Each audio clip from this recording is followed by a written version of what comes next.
हम गुंजन चौधरी मैथिली गुंजन चैनल पर समस्त मिथिलावासी के प्रणाम करै छी। आइ हम एकटा कोबर गीत लऽ कऽ उपस्थित छी। आशा करै छी जे ई गीत अहाँ सबके जरूर पसंद आयत। जय मिथिला, जय मैथिली। माला दहे दहे बेली फूला फूला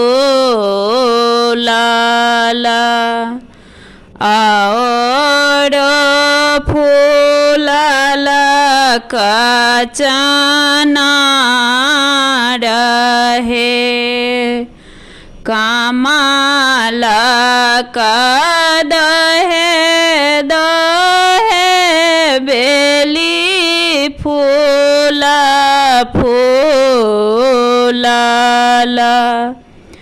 और फूला कचना रहे फूला लोढ़ा गेला दुल्हा से फलना दुल्हा लुबुधिरा हला छबे मास हे घर सँ बाहर भेली सुहबे से कनिया सुहबे नाए ना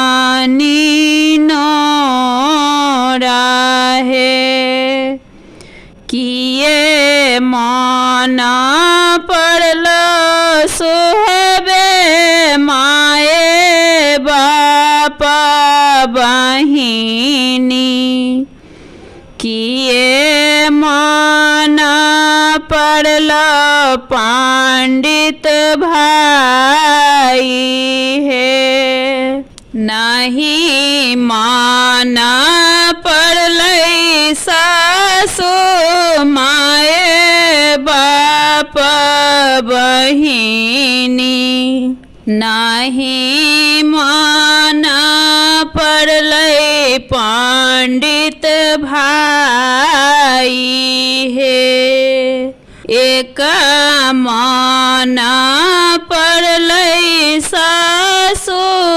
अहाँ केरा बेटा जिना बिनो पलंगा